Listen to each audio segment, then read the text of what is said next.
I'm just going to turn off everyone's microphone, except for our guests, of course. All right. Okay. All right. So thank you, everyone, for showing an interest and for attending the event this evening. I'm your co-host, Wayne Marks, mortgage broker with Integrity Tree Financial. And my other co-host is Trevor Isaac, a mortgage agent with Integrity Tree Financial. Night, everyone. So why Ambergris Caye? We believe that after tonight, that question will be answered. We believe that you will see what we saw and that it is an incredible opportunity. Full disclosure, we believe in it so much that we are in the process of buying ourselves. We did our research and Ambergris Caye checked all of the boxes. We feel comfortable enough to share this opportunity with all of you and our family and our friends. Thanks, Wayne. Before we get started, I want to go over a few housekeeping items. The presentation will be approximately 35 to 40 minutes in length. And during that time, we ask that everybody mute themselves, which Wayne has already done. But if you mute it as well, then when you want to speak, you can unmute yourself. The chat box will be open during the presentation. And feel free to put your questions in the chat box during the presentation. And once the presentation is over, we can address those. If there are any questions after the presentation, we ask that you click on the little hand sign on the bottom of the panel, raise the hand, and we'll get to those questions accordingly. If there are any questions regarding financial questions, we can take that offline. Everyone's situation is different and unique to that specific individual, so we'd like to do that privately as it may take up too much time and eat up all of our time on the presentation. All right, thanks, Trevor. Now that the boring stuff is out of the way, let's get started. We would like to introduce you to our guests for tonight, Will Mitchell, who is the broker owner for RE/MAX Belize, and Scott McGlagan, who is a real estate agent with RE/MAX Belize. Hey, they have helped both of us along the way, and their info will provide you and give you much better understanding of just what Ambergris Caye has to offer. Gentlemen, take it away. Wayne, Trevor, thank you guys so much. Nice to see everyone. Yeah, thank you guys for making the time tonight. We're really glad everybody could be here, and we're really excited to show you guys what we have going on down here. Yeah, so I believe everyone in the chat here, the meeting is from Canada. Just so you guys know, we're originally from Canada. I actually moved to Belize 10 years ago. The first time I came to Belize was when I was 5 years old. So 26 years ago now. Been coming here my whole life. Started with RE/MAX here about 10 years ago. And about 3 years ago, got the opportunity to be the regional owner for Belize RE/MAX. So I currently oversee our 13 offices in the country. We got 102 agents here and a ton of other stuff going on. So I won't drag on too much, but we have a pretty substantial amount of experience in the country and the real estate market here. So today, what we're going to be talking about, guys, we have some Belize photos here just to set the tone. But really what we're going to explain is high level, what does Belize real estate look like? What does the legal system look like? We're going to talk about where the key locations within the country from an investment standpoint are. And then we're going to talk about key locations within those locations. So we'll start high level and then we'll come down to specific opportunities. So when you're looking to invest abroad or really invest in general, what factors should you look at? Yeah, so there's going to be a lot of different things. Some of the big ones that we've kind of narrowed down, ownership rights. That's going to be a big one across Central America. That's going to look very different in a lot of different countries. Your property appreciation over time. What do taxes look like? What are the laws and governments looking like? What's the potential for rental income? Currency, banking and financing, location, supply and demand. These are some of the biggest factors that we've kind of narrowed down in what kind of separates. So yeah, just to kind of touch more on these points, when you look at this region, you have Spanish-speaking countries and some countries. So typically the Spanish-speaking countries will have a legal system based on Napoleonic civil law, whereas the English-speaking ones will be more of a British parliamentary democracy, very similar to what you're used to in Canada. So from an ownership rights standpoint, if you look at like a Mexico, for example, foreigners are not allowed to own real estate. within the first 50 some miles of the beachfront. And pretty much every other location that's Spanish speaking has a lot of caveats. If you're looking at Belize, you have full foreign ownership. So you can have your name on the property title, you can have your company's name. It's really up to you, but there's no limitations as a foreigner. From a property appreciation standpoint, we're going to talk more about that in the presentation, but really right now we're an infancy market. To touch on taxes briefly, we have no estate tax. We have no capital gains tax. Property taxes are way lower than what you guys are used to. If everyone's in Ontario right now, then the property taxes will literally blow your mind. Typically, it's about 1.5% of the assessed value of the undeveloped land paid annually. That's paid once per year in April. And really just about every tax is low. Like rental income is taxed at 9% off of the gross income. And yeah, it's a very tax-friendly environment. Laws in government, like I mentioned, it's a parliamentary democracy. We have a prime minister, just like Canada does. Let's see if I have a Belize bill here so I can really show you guys just how similar to Canada it is.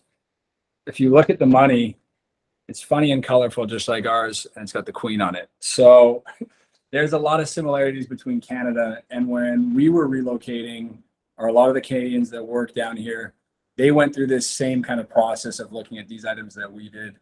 And the last few we're going to kind of touch on as we go through the presentation. But So yeah, so obviously when looking at the market, timing is a big component.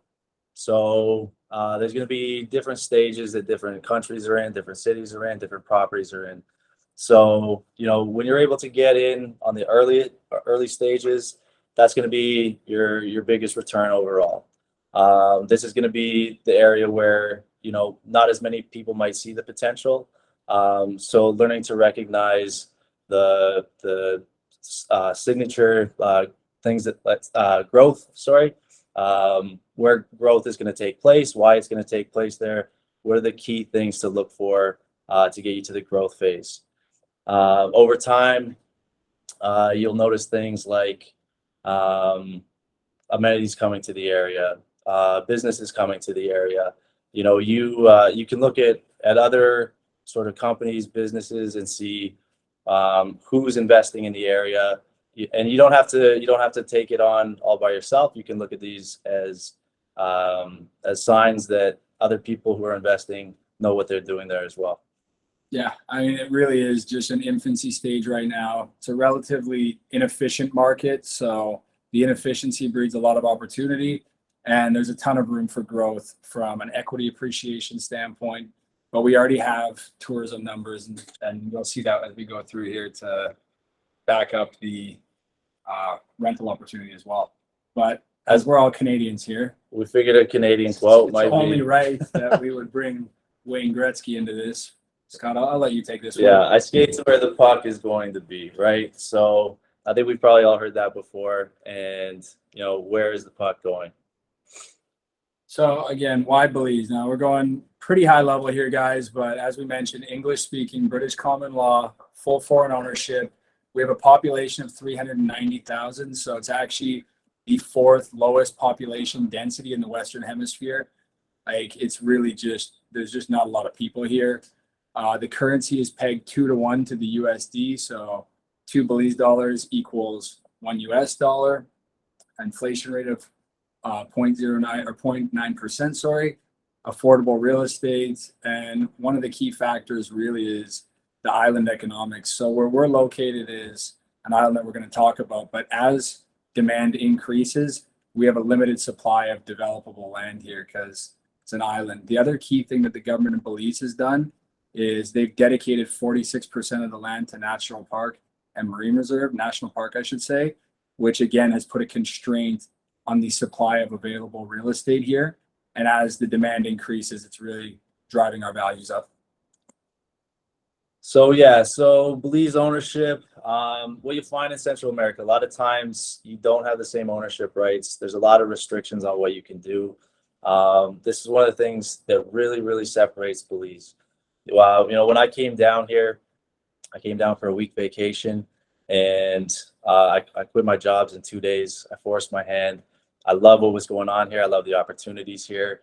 And it's little details like that that really separate Belize from everywhere else. So when you guys buy as a non-Belizean, you'd have the exact same ownership rights as the locals here. That's going to be substantially different from just about every other country in Central America. It's British common law, fee simple title ownership.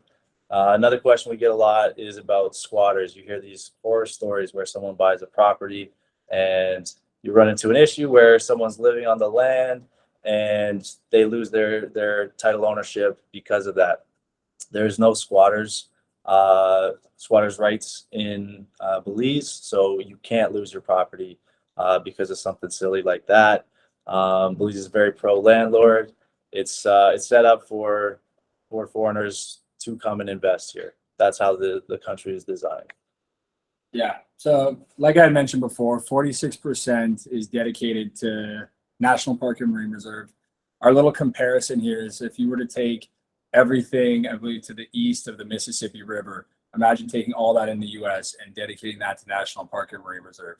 So it's preserving the natural beauty and limiting the supply. One other thing I want to add in off the slides, like what really makes Belize amazing, and I think at the end, Trevor and Wayne can attest to this, it's really the people. Like when you come to Belize, they say Canadians are the friendliest people in the world. I don't know. This might be up for debate with me because the people are so welcoming, so friendly, and like it's not like an us and them vibe. I've lived in Costa Rica, I've lived in other countries before, and when I'm out here, it's like I'm hanging out with people from Belize, people from Canada. It's like all over, and it's all love. So yeah, I'll say too, especially on the island, like 20 years ago, there's a couple thousand people on this island. The growth is crazy, and it creates a sense where like everybody's come here, everybody wants to be here together. Everyone who is here decided that they want to be here. Quick little side note story, like I drive a golf cart around the island. I've had terrible luck with golf carts. I had a week where I had 3 separate golf carts die on me over the span of 5 days. And I never waited more than 2 minutes before somebody was pulled over, stopped, helping me pull wires and get it started again. Offering you a ride if you need. The sense of community here is unlike anything I've ever experienced in my life. absolutely. When you guys come, we'll show you exactly what we mean with that. But this is a little bit of an inside look into, I guess, growing demand. I mean, this is the gross commission volumes for Remax Belize. I get this data because, like I mentioned before, I own the region for Belize. So Remax might not want me to share this. Probably could have blown the numbers out. But basically, the reason we put this up is to show you guys how much the demand has increased since we pinpoint the exact month here, about May 2021. And there's been several factors to that. Since I took over Remax, we've added several offices in, and we've doubled the agent count, but still it really has been a major shift in the market, and this is an indicator of that to show you guys. So banking in Belize, banking is really simple. It's pegged on a 2-to-1 ratio with the US dollar. So I'm sure as Canadians, we're all pretty familiar with the US dollar. So it's going to be about 75% for the Canadian dollar. So about $1.50 for the Belize dollar as well. Yeah, and one thing to add too, which we have on the slide, great. So the reserve with Belize banks is 24%. So they do have higher reserve requirements, which does make lending more expensive. So you're going to see higher rates. And like, quite frankly, it's a good thing that we have Wayne and Trevor on this call, because getting a traditional mortgage in Belize is very tricky, especially as a foreigner. If they are doing any loans, usually it's going to be, around 11% interest. So if you guys think the rates are high in Toronto or Mississauga or Markham or Brampton, wherever you guys are located, they're a heck of a lot higher out here. So that's kind of the one crux of the market. There are different ways that we've learned to navigate that. And then you've got Trevor and Wayne with their expertise as well. Yeah, the good news with that too is it creates a lot of stability in the market. So you don't have these giant fluctuations with the banks because they do have that solid foundation of cash in reserve. You don't have to worry about those crashes the same way as you do in North America. Yeah. So I kind of brushed over this already, but the one I didn't mention was corporate tax of 3%. But like we had mentioned before, 9% on rental income, no capital gains tax. no estate tax, and property taxes are 1 to 1.5% of the unassessed value of the land. So just, quote from Travel Weekly, but let's dive into the airlines. Now, the reason we put the airlines in, guys, is because when you're looking at a market that's so heavily driven by tourism, this has a major impact on our real estate market. So we like to look at where the flights are coming from, how many people are coming in on those flights, because a certain percentage of those people are going to arrive. They're going to say, you know what, I kind of like it here. I want to invest in a property here, or I want to, relocate there. And that directly impacts our real estate market, probably more than anything. And the easiest way to look at that is the flights. So the other side of that too is those people are coming to stay. So if you do have a property that is built as an investment, those are the people that are going to be renting from you. So you want to know who is coming in, where they're staying, how long they're staying for, how much are they paying when they do stay, how long is the average trip there as well. So these are all important factors. Belize has been adding flights, year after year. We have, a lot of major cities now: Houston, Miami, Denver, some of the Canadian cities as well. Calgary has direct flights for certain times of the year, Toronto, and we're adding new ones as well. This year we have London coming up as well, London, England. So just all signs of growth. And even with Newark, like New York coming in as well, these are certain markets that we haven't had before. So when you add a market like New York, that's going to be a giant boost for all of the above and what we're doing down here. yeah. And for any of you guys coming from Toronto, that's a seasonal flight, and it starts off in November, I believe. So if you do want to come to Belize, you got to get reason. You got to hit that direct flight, guys. You don't want to have to lay over in Miami or Houston. But we can also send this presentation out. We don't need to get too much into the dates of the flights, but this is a full breakdown of where the flights come from, how long they are. Belize is relatively close to, the US and Canada. So we're located just south of Mexico and then east and north of Guatemala. So if you guys are looking to come down, it's close by and quick. But yeah, bunch of headlines about the flights here. So we're adding in Aero Mexico from Mexico City. We've added in WestJet with Calgary. That announcement actually came before COVID hit. And then when COVID hit, WestJet pulled that flight, which really sucked because we have a lot of friends from Calgary that we wanted to come, but they're adding it back. So good news there. Air Canada does direct from Toronto, same with WestJet. So if you prefer one of the airlines, you're going to have your pick of the litter there. And then Denver with Southwest. So tourism, probably the most important factor here. Yeah, definitely. So, like you said, 2019, we saw 1,670,000 total tourists. 500,000 of those came by air, and the annual growth is about 14.6%. So, like I was saying earlier, you want to look at where tourism is going when they do come here. What are they doing when they come here? So that's where we really kind of start to dive into Ambergris Caye. Yeah. Ambergris Caye, year after year, sees the majority of tourism, not only on the island, but one of the biggest factors as well is people who are actually staying overnight. Overnight tourism, that's going to be the really big number that we like to focus on, because there are things in Belize like the cruises that come in. But the people coming in on cruise ships, they're not going to be the ones spending money, renting your Airbnb, renting your VRBO, anything like that. So it's important to analyze who is staying, how much are they spending, and how long are they staying for. Yeah, I mean, so basically you'll see double-digit increases year over year in tourism from 2015 to 2018. You might be asking, well, what happened after that? We're going to get to those stats too and show you the pandemic recovery, because obviously there was a portion of the time in, I guess, 2020 when everything was shut down, tourism shut down, and we're going to touch on how we've recovered from that as well. So what are the average daily rates, the ADRs? Just to kind of touch quickly on this before we dive into those numbers. This is typically a nightly rental market, so not many people rent on a monthly basis. That does tend to provide an opportunity for people that want more of a secure investment with more certainty, not having to deal with all the moving parts of a nightly rental because there's a pretty substantial gap right now in the monthly rental market.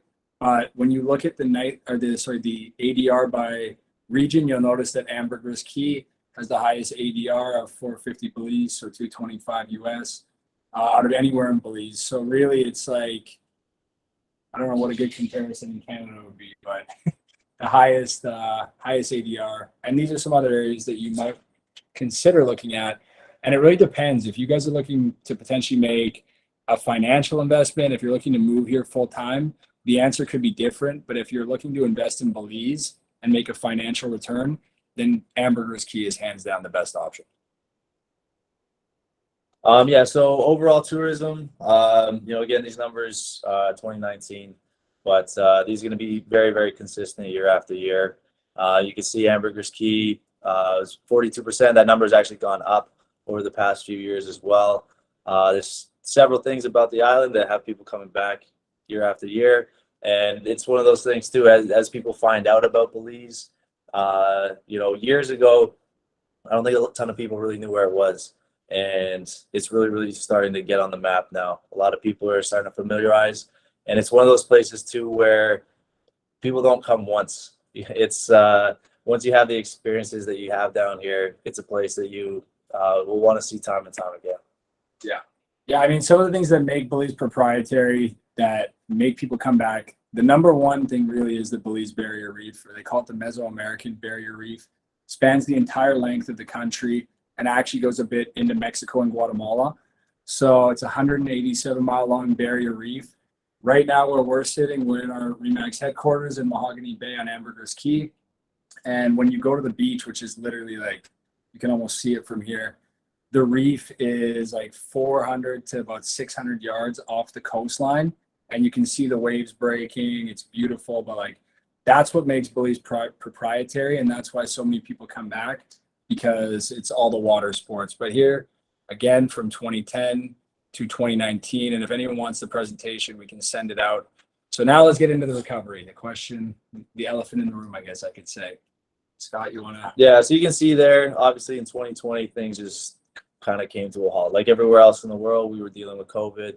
And being a tourism-driven market, that's going to see a big-time impact. So I think any market would have had that hit. So it's all about like how you recover from it. So in 2021, you could see steadily started to climb. And, since 2021, not only have we reached the numbers that we were prior, but we've actually surpassed a lot of those as well. Yeah, it was definitely a point of concern. Like, what was it going to be coming out of this global pandemic? Like, are people going to be scared to travel? Is this going to take years to recover? And these numbers come from the Belize Tourism Board. So when Scott and I aren't just making these up, like trying to count people at the airport. When anyone comes to Belize and you fill in the little form at immigration, they take all those forms and they give it to the tourism board. They then collect the data and put it on their website. If you guys want to look it up, it's the BTB, Belize Tourism Board. So that's where we pull a lot of our stuff from. We're actually doing a interview with one of the top people at the BTB next week to get the exclusive insider stats for 2022. So could potentially share those with you guys as well. But yeah, here's the exact month-over-month recovery for 2021. 2021, you can tell too, like it's a seasonal market here as well. There are certain months that definitely perform better. Typically that's January and February. So you can see here, recoveries from COVID started off small. As you see, we get in the next year, it starts to take off again. We see the consistencies. A lot of people felt pent up. They wanted to get out. They want to see the world again. And things have been getting back to normal very quickly. Yeah. All right. So now we've shown you guys some of the data on the ADR that led us to Ambergris Caye, but let us tell you a few more reasons of why, if you're making a financial investment, Ambergris Caye is really the only place in Belize you want to look at. So just to give you guys a bit of the history, and like I mentioned, the first time I came here, it was 26 years ago. And the population of Ambergris Caye at that point was like 2,000 people. So it was a completely different place. And I've been coming for my whole life. And to see where it is now, it seems like amazing to see the development. The reality is we're still on the ground floor, but I'm not sure if you guys can see my cursor, but if you look at the far side where you see the white line there, that's the barrier reef. and that's the east side of the island. So when you look at how the island was developed, almost all the development that took place on the island here happened on the east side because it was a fishing village. The best fishing was on the reef side, and the fishermen wanted to get out to the reef quickly so they could come back, cook the fish, chill, Caribbean lifestyle. You already know what it is. That was the whole idea. But the west side of the island was not developed at all. Literally, the first road connecting the west side of the island went in about 10 years ago. So when you look at a Caribbean destination, the premier pristine real estate is almost always going to be on the west coast. Why is that? Well, it's because not many of us are up at 5 a.m. for the sunrise, but everyone is up right now when the sun is setting for the sunset. So typically you'll see the cost per linear foot. That's how beach properties are valued in Belize and in most Caribbean destinations, being substantially higher. At this point, the west coast is catching up, but it's still substantially lower than the east coast. Just to give you guys a brief overview of how the island was developed. All right, so yeah, a couple stats on Ambergris Caye. It is the largest island in Belize. It's about 24 miles long. It's a very narrow island too, which makes it great because you're never very far from the water on either side. So if you do enjoy the beaches, if you do enjoy, the turquoise waters, it's a perfect spot. You can't get away from it down here. We're also 12 miles away from the mainland, which is great. We love to do trips back and forth from the mainland. There's so many amazing places in Belize. You have, the jungles up in San Ignacio where, we'll stay and see wild toucans at the hotel. You can go down to Punta Gorda. You hear the howler monkeys in the jungle. There's so many amazing spots to see. There's Mayan ruins. There's waterfalls. It's such a natural place of natural beauty. So tons of excellent spots to see here as well. As mentioned, the second largest barrier reef in the world is just a couple hundred yards away. Population, as Will mentioned, when he first started coming here, was a couple thousand. Now we're, it's a seasonal location as well, 25 to 35,000 people here, and still tons of room to grow as well.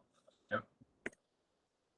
So just some different awards, accolades that the island has received, a lot of TripAdvisor awards, and we just had an amazing video feature from the Passport Heavy team, which we're going to talk about, but consistently winning a lot of Traveler's Choice Awards. So now let's talk about the percentage of the tourism going to Ambergris Caye post COVID pandemic or during the COVID pandemic. So 43% of all tourism was going to Ambergris Caye, made up of 72% overnight tourism.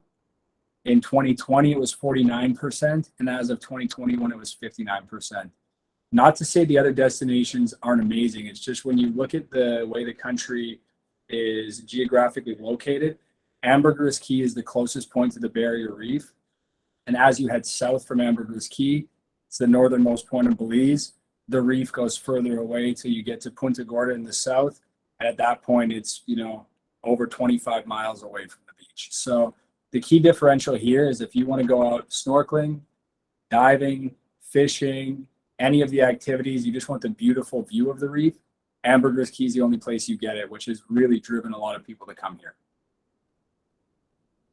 All right, so yeah, in the first half of 2022, we saw about 250,000 tourists, and at that pace, it's going to be one of the highest years ever. So again, when we're talking about the recovery, we're 1 year out of the pandemic, and we're already back to record numbers.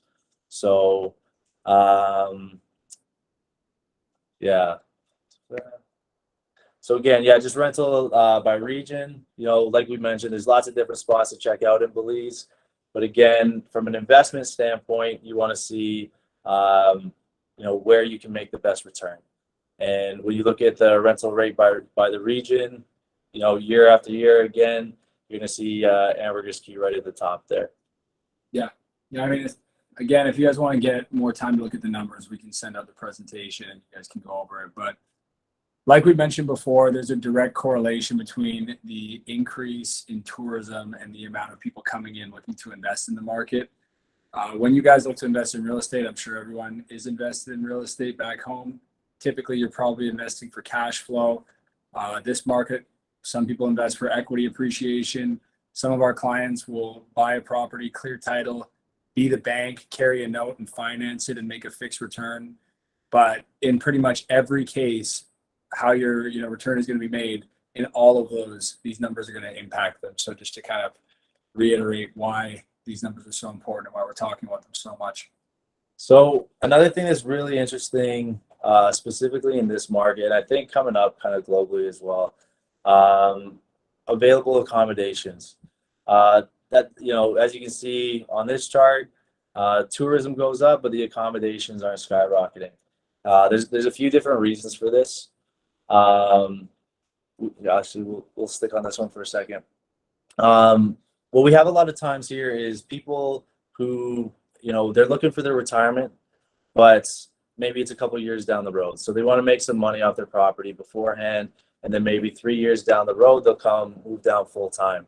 So you're in a market that's constantly renewing itself, where people do move down, and then that's the property that's taken off of the rental market. So you have less competition. So even as things continue to grow, continue to develop, and continue to build, you're still in a market that's going to see itself renewed year after year after year. Yeah. So we break it down a little further, guys. We use different programs to pull the data from Airbnb and see exactly what the breakdown of unit type is within the island of Ambergris Caye specifically. So you'll notice right here, you've got pretty much the large portion of the rentals are studio, 1 bed and 2 bed. It's actually about 81%. And there's almost no 3, 4, 5 plus beds. I used to personally manage a 8-bedroom house, which was one of one in this market. And that house did like $500,000 in gross revenue, because once you get into that upper echelon, the competition thins out so much. So just some of the market research we've done here. This one showcases the red line will be the 50th percentile occupancy rate off of Airbnb. The blue will be the 75th percentile performance. So you'll see that the red line hovers around 40% and the blue line hovers around 70%. So for a nightly rental, that's a very, very solid occupancy rate. Typically, you're going to have a time like right now, which is our slow season, where a lot of resorts are going to just shut down for 1 or 2 weeks just to do all their maintenance, all their repairs, and get ready for high season to open up again. So yeah, again, this chart is going to showcase kind of the same thing. The 1 and 2 bedrooms, that's the vast majority of the market. So things to consider, that we always talk to our clients about is, how do you look at the market's needs, cross-reference those with your needs, and then come up with the best property possible. So typically in this market, the bigger you go, the better it performs, strictly because there's not a lot of competition with that. I know with us, when we go traveling somewhere, there's usually a pretty big group of us. So the fewer spots that we have to track down, the easier it's going to be. So we look for that all the time. A lot of people are traveling like that as well. Another thing to keep in mind too is when people travel here, the average time that someone's staying is usually about 5 to 7 days. And that means it's kind of a different mindset than someone who's going to, New York for the night. The people who are coming here, they probably want to have a kitchen. They probably want to have a pool. They probably want to have their own little space. It's a home away from home for that trip. So you look at how people rent, what they're looking for. Those are all details that we've analyzed quite extensively as well. Yeah, I mean, just to kind of touch on that a little bit more, I would like to consider myself to be an insider in the market. I've been here for, over a decade or about a decade. I've invested in a ton of different properties out here. And what I'm personally doing right now, my next development project here is going to be a 6-bedroom home, pool, hot tub, all the fixings, because that really is the place where you have limited competition right now. But this chart here breaks down our seasonality. So it's going to show you right now we're in our slow season. So October and September typically are going to be our slowest months, with January, December, the second half of December is really when we pick up, and then going all the way pretty much to July, August with steady rentals. We have our Lobster Fest in June. We have a ton of different events. We just had our Independence Day Festival actually, which was an amazing time too. So we still do get tourists at this point in time. It's just not like the high seasons. But if you wonder, because we always have people ask, what's the seasonality like? It's right there, so you can get an exact idea. All right, and then yeah, baby boomers. You know, that's again something that's coming up. So a lot of people are looking to retire. They are looking for a second home, vacation home. So this is just something that, you know, this is a market that is positioned very well for what's coming up. With people retiring every day, there's there's certain locations that, you know, everybody wants to live on an island. Everybody wants to be in the Caribbean. They want nice warm weather. They want a place where they can relax. So being in a market like this, you have a ton of advantages, which again comes down to you know, the amount of demand that's coming up and the supply. Being on an island, we talk about island economics all the time. You know, there's only so much land on the island. And that's going to be true for any island, whether it's Japan, whether it's Manhattan. You know, once the land sells out, property values skyrocket. That's going to be no different here. Yeah. Yeah. I mean, the one stat that really stands out to me there is the 11,000 some baby boomers retiring every single day over the course of, you know, over a decade span. So you're looking at, like it shows on the graph here, 73 million baby boomers in the US retiring. They've done AARP studies on this, and this doesn't even include Canada, which we probably got to get the Canadian stats as well in this thing. We can't forget the Canadians. Extremely important. 21% plan to go to Florida, 18% plan to go to Phoenix. Question is, what about the other 28 million? Where are they planning to relocate? So a good percentage of them are looking to Central America and Caribbean just because it's so close. It's so easy. You know, you want to get back. You want to see the grandkids. You want to see your kids, you want to see your whole family, really. So Central America, according to that AARP study, is the #1 location where we're going to see baby boomers looking to retire. Central America and Caribbean, I should say. And the way a lot of people make this list is pretty similar to anyone looking to relocate. They make a quality of life checklist. So what's the language? What's the climate? Is it safe? Is it secure? Is it a stable economy? What's the proximity? Property rights, taxes, basically everything that we just talked to you guys about are kind of the list that these people go through. So the very same things that make it nice for a financial investment make it great from a lifestyle perspective for baby boomers as well. And Scott kind of talked about the effects of the baby boomers, but there's really two critical effects. One of them is that when someone relocates somewhere like a baby boomer, that brings in a whole new amount of travel, families visiting back and forth. I can tell you guys, when I lived in Canada, nobody wanted to come hang out with me. The minute I touched down in Belize, my phone's ringing every day. Hey, Will, can I come sleep on your couch? Hey, Will, what are you doing in November? Can I come over? I think we must have like 50 people coming to visit. So This same thing that we're dealing with right now, the baby boomers are going to only make this more significant. And then the really key factor is the rental inventory growth. And this is maybe the most interesting thing, and Scott already touched on this, but why would the rental inventory growth be -1? It doesn't make sense. You can look at any one of our videos. Got to plug the YouTube channel. We do a lot of videos on YouTube. You can look at any one of them. You'll see dozens of houses being built all over Belize, all over the island. Yet somehow when you look at our rental inventory growth, it's -1%.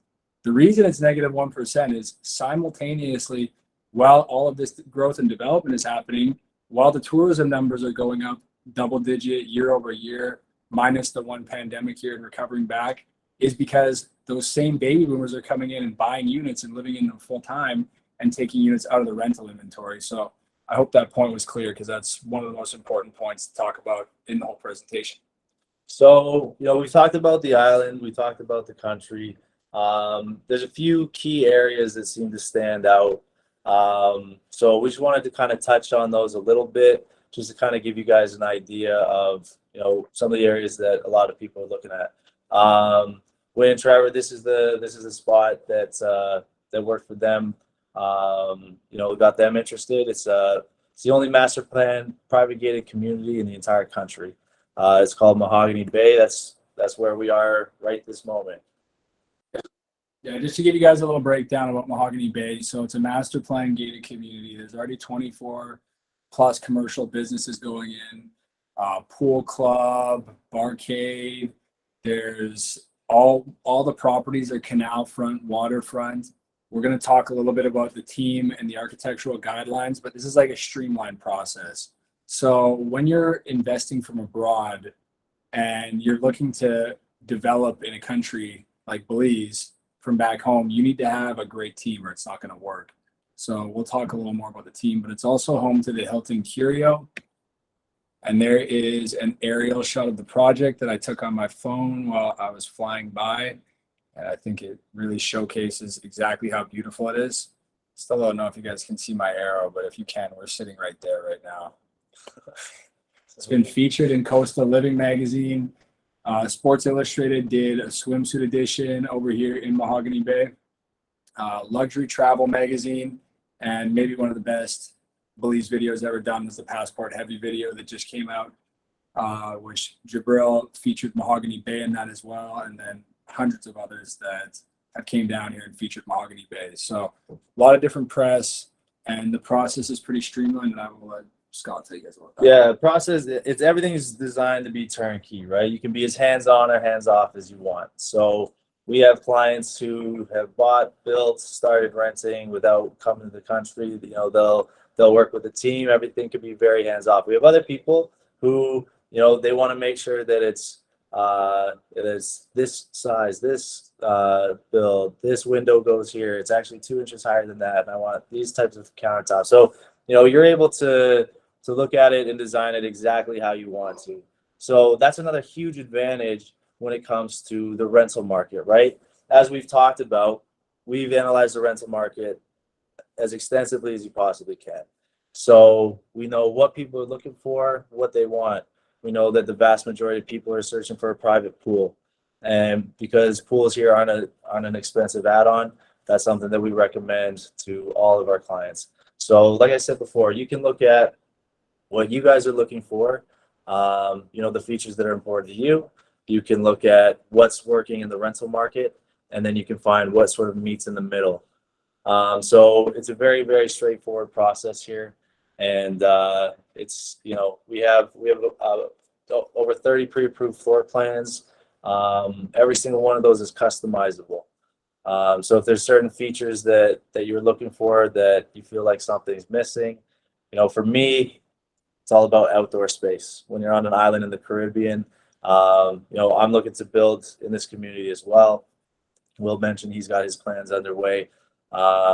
So for me, that's the biggest feature for me. I figure if you're on an island in the Caribbean, probably going to want to spend some time outside, even if you're as pale as I am. So yeah, I mean, it's fully streamlined process. So you can do custom plans if you want. There's 2 approved architects in the project.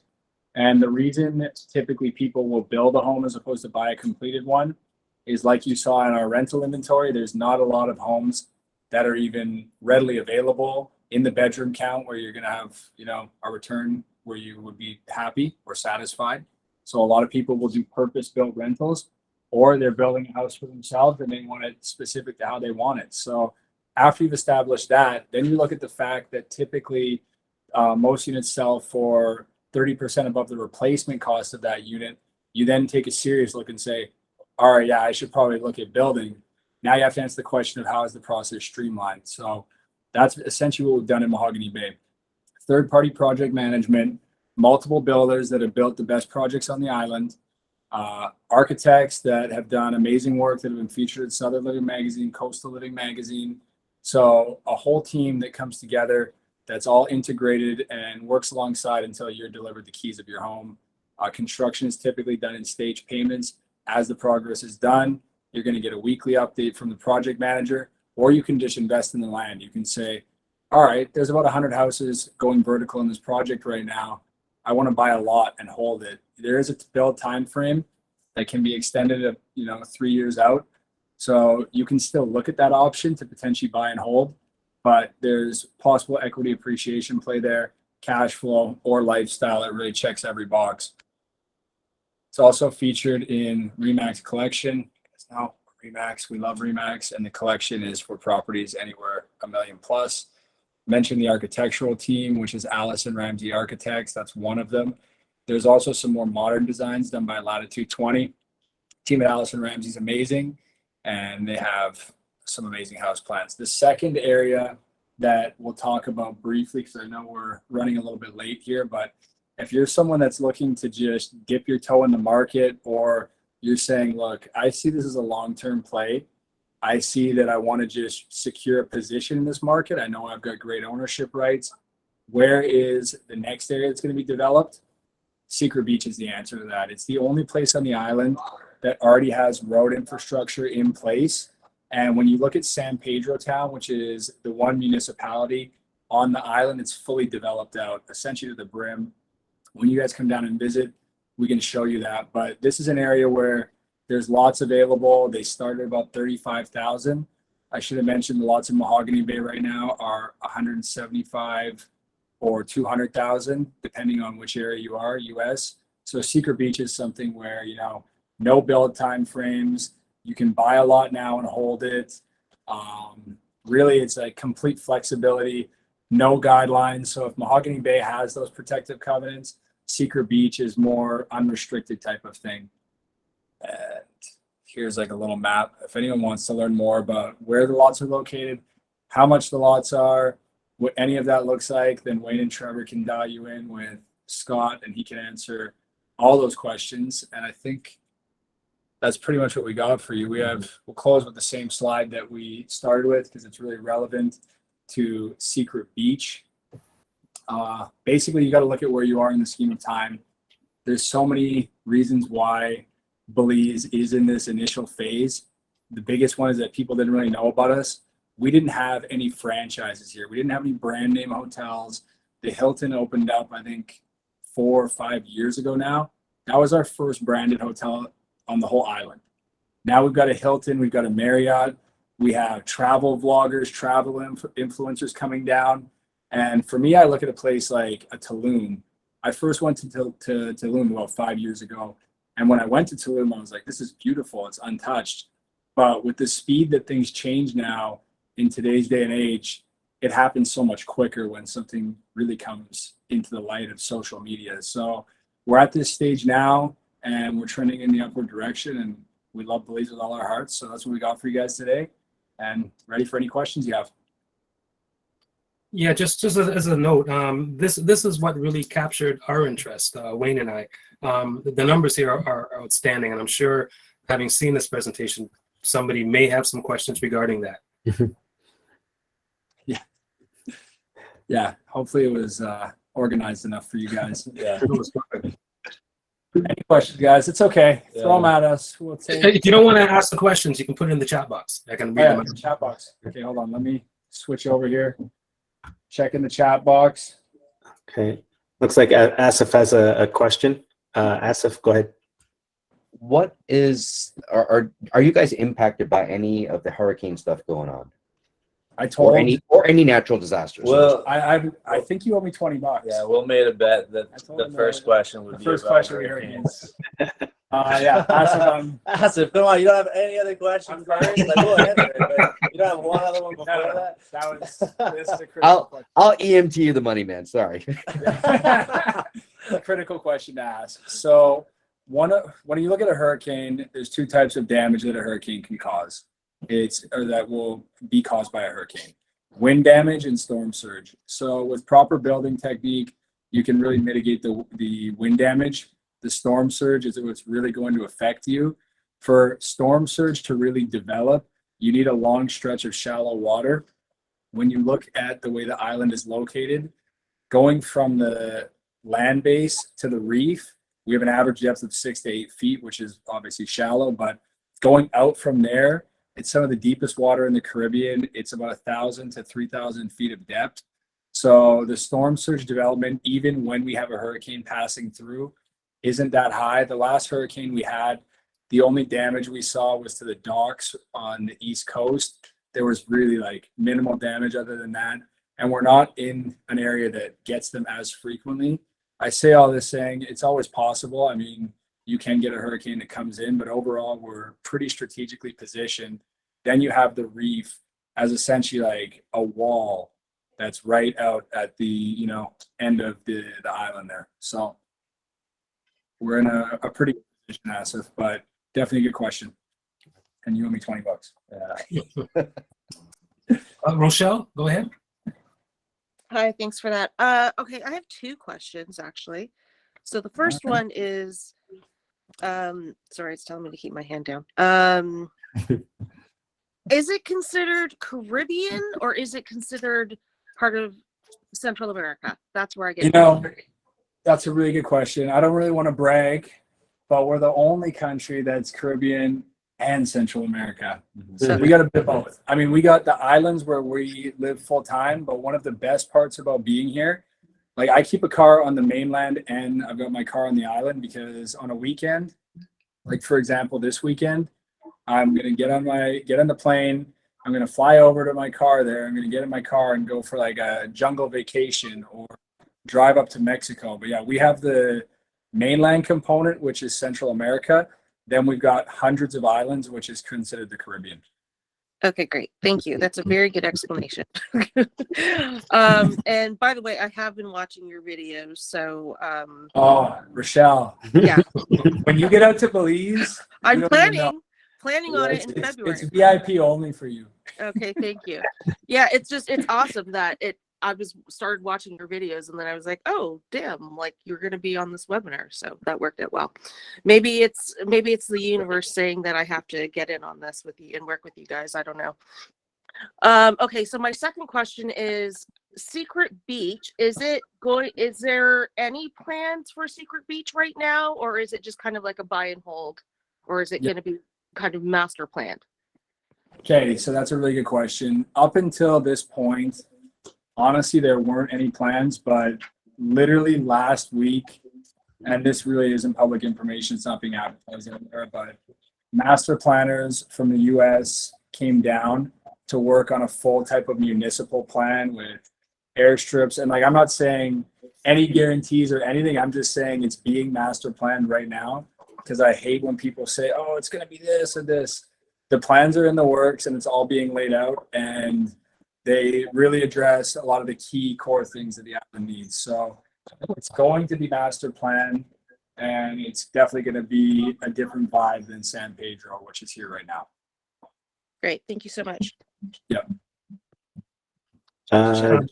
Joe, don't forget to take yourself off mute, Joe. There, is that better? Perfect. Perfect. Go Yeah, ahead. so I've got a couple of questions. One is Toronto. Once you take off from Toronto, what's the expected arrival in time-wise to get into Belize, specifically to the island? So Toronto, I believe, is about 5.5 5.5 hours.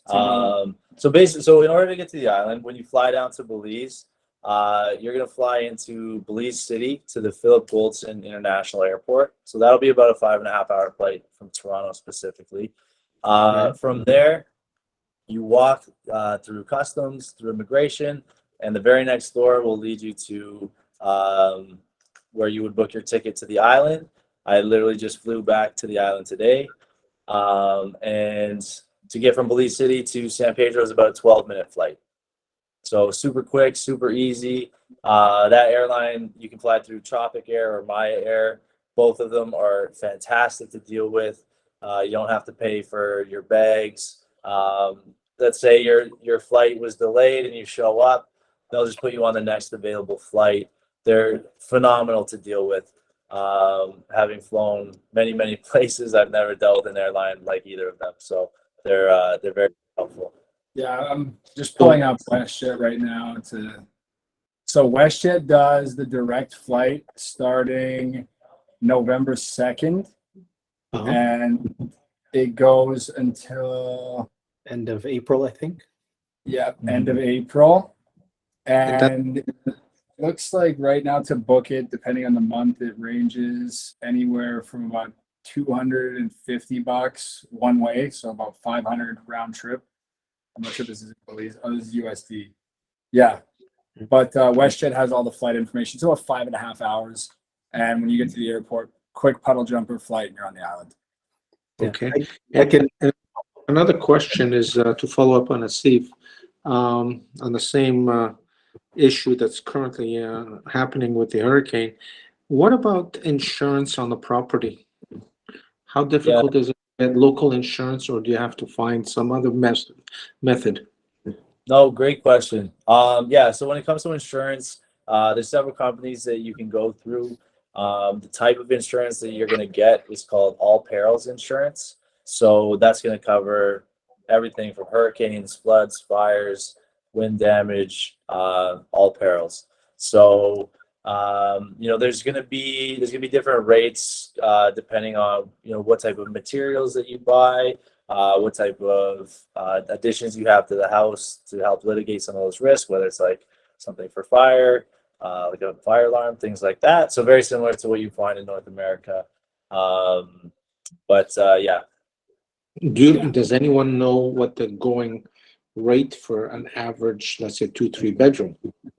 Let's say, I mean, it's going to vary if it's concrete or wood.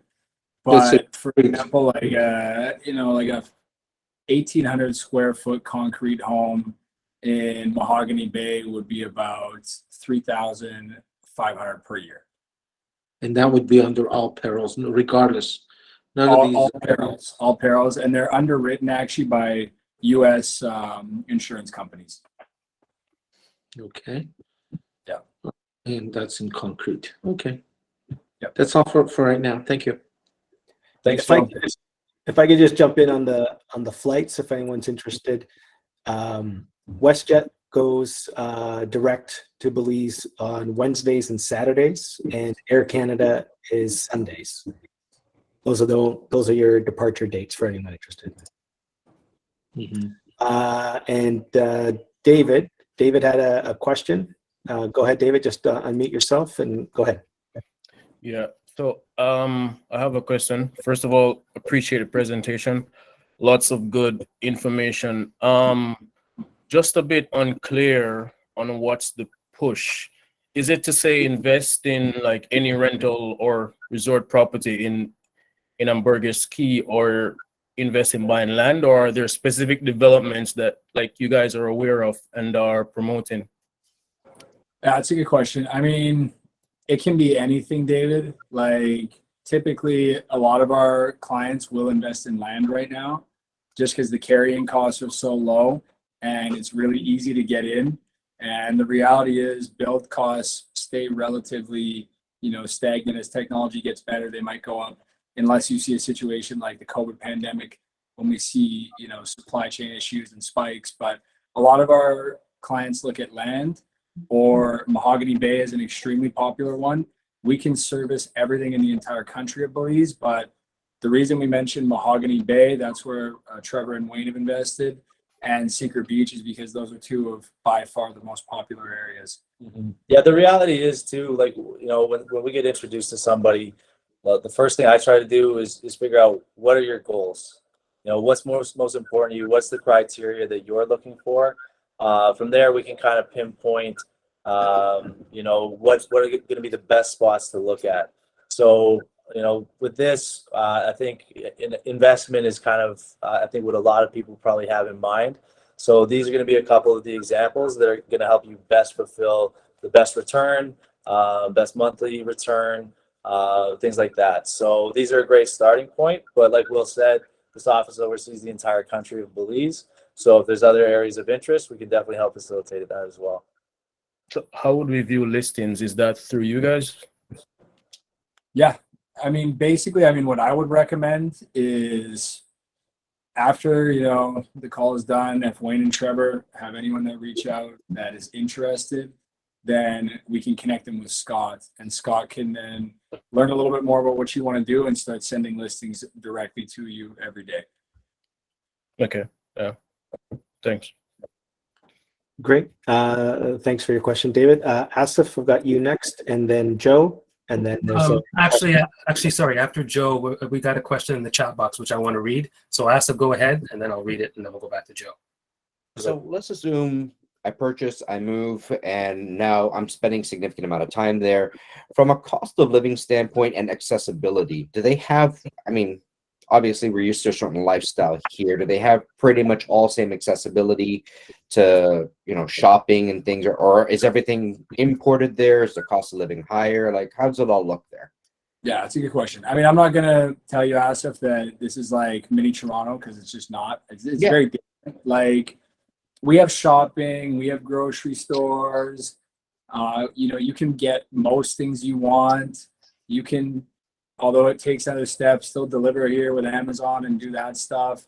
And there's a ton of options from that standpoint, but nowhere near as robust as any, you know, city near Toronto, because it is a Caribbean island. So we do have to import things in on barges, which can bring some costs up. Now, anything domestically produced, like one thing we didn't mention in the presentation is that Belize is actually a net producer of food. So we produce more food than we consume. And like, for example, like going to buy your fruits, your veggies, your poultry, like any of the groceries like that, it's going to be way cheaper. Whereas if it's imported, you're going to see more import duties on it. So it will be a little more expensive. So it kind of varies depending on what you're buying. And the lifestyle for like within a Mahogany Bay, for example, like the lifestyle is great. You've got the sushi restaurant right over here. They'll deliver it to your door. You have the Hilton. There's a pool club being built. So it is like for, you know, first world luxury. And then you can have your boat right out front of your house. So that's the stuff that makes the lifestyle for me. It's like being able to get on my boat, go up the canal system, go to any beach I want. We didn't mention this, but all the beaches are public access. It's a 66-foot beach reserve called the Queen's Beach. So we'll load all of our friends on and we'll pull up for like a barbecue day or going fishing. Like these are the things that make Belize really special. Yeah, just on that note as well too. I find there's like little freedoms here that you don't even like think of back home. You know, we'll have a yoga teacher that comes to the office 3 days a week. That's a good point. That stuff is way cheaper. If you want to have a doctor's visit, the doctor will come right to your house. You know, there's all these little things that, you know, Yeah. living in North America, you would never even think of it as an option because you're just like, the doctor's never going to leave their That's a office. great point. There are Doctors- trade-offs then. Like Good point. some things might be a little bit more expensive, but there are things definitely that are cheaper that we wouldn't. I get you. That Man, makes sense. I had to go. So I had to go to the dentist 2 weeks ago. I had a giant hole in my tooth, just kind of like caved out at the top. I went to get it fixed. They did a cleaning. It cost me $100 US. Another one. Remember, so one time Scott and I were across the street here at the beach, and Scott jumped off the dock and got a shell in his foot. I jumped on a conch shell, and not the best moment. And so I take him. He's like freaking out. He's like, "Oh, my foot!" I take him over to the clinic, and we go into the clinic. They fix his foot up. They clean it. They do everything. Just to interject, I just ran across like where we are now. I ran across the street. I didn't have an ID. I didn't have a shirt. I didn't have anything with me. He looked like pretty much homeless. And I bring him in there, and then at the end he's like, "All right, how much is the bill?" And they're like, "No, you're good. It's all good." Yeah, within about 15 minutes, I had stitches in my foot. I had painkillers in hand. I had an appointment for a cleanup. I had one of my best friends ragging on me the entire time. And it was a remarkably good experience for needing stitches in your foot. Yeah. Okay. Awesome. That's a great segue because there's a question in the chat box from Anand. Maybe you can touch base a little bit more on healthcare. A question was, what is the proximity to healthcare providers, hospitals, and what is the crime rate like? All right, let's start with the crime rate. So when you look at Belize, we have a small population of 390, 400,000 in that range. So in a lot of ways, our crime statistics, like you might see in the headlines, Belize is this extremely dangerous place. The reality is over 90% of the violent crimes take place in the south side of Belize City, which is where the gang activity is located. Unfortunately, that's just the case. So like even still going into those areas, I feel completely comfortable. But where we live is an island that's, 12 miles away from the mainland, 24 miles away from Belize City. Like the typical crime that you'll see on the island is like someone gets a little drunk and mistakes your golf cart for their golf cart because they're both the same color and all the keys are on all the carts.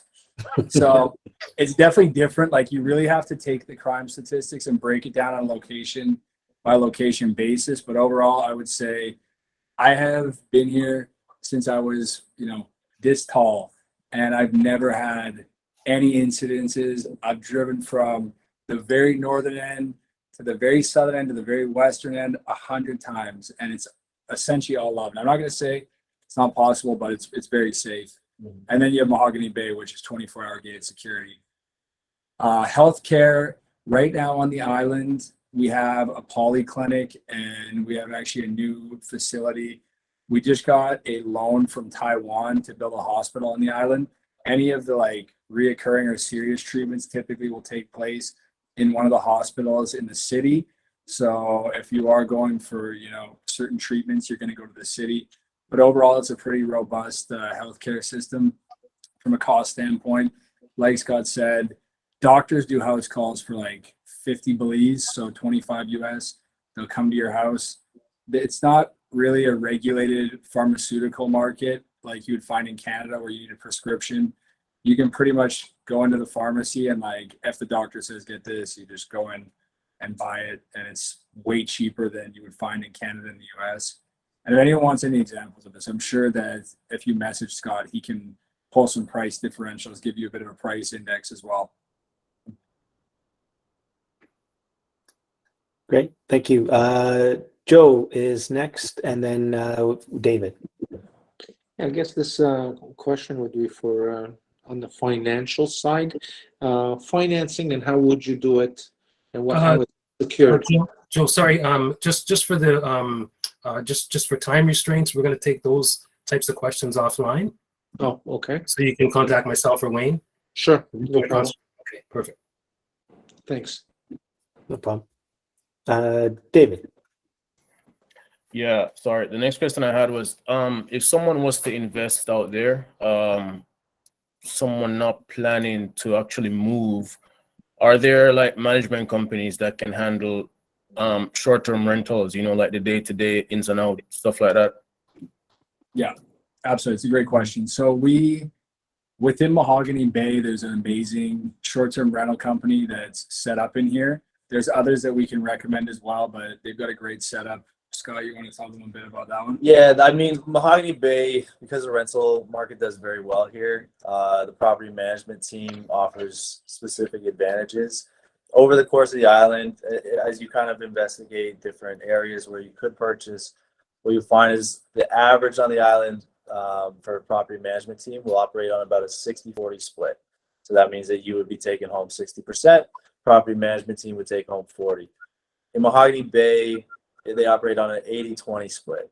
That means you take home 80%, and that's going to cover everything from marketing, cleaning, turnover, making sure repairs get done. If there's landscaping that needs to get done, if there's, you know, you name it, you can work with the property management team and make sure that things are being handled how you like.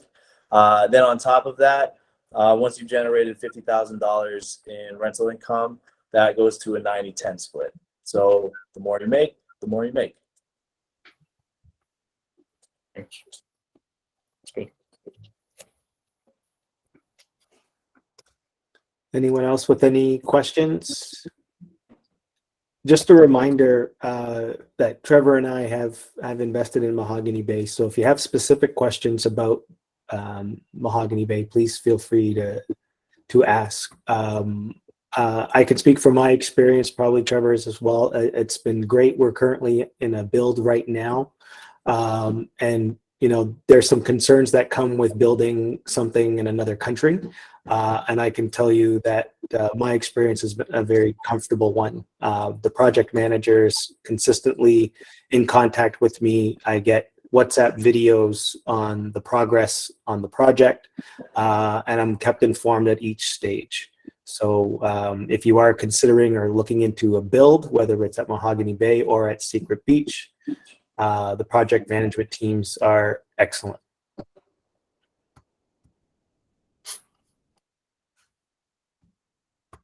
Okay, anybody else? We're good? Yeah, we did record the presentation.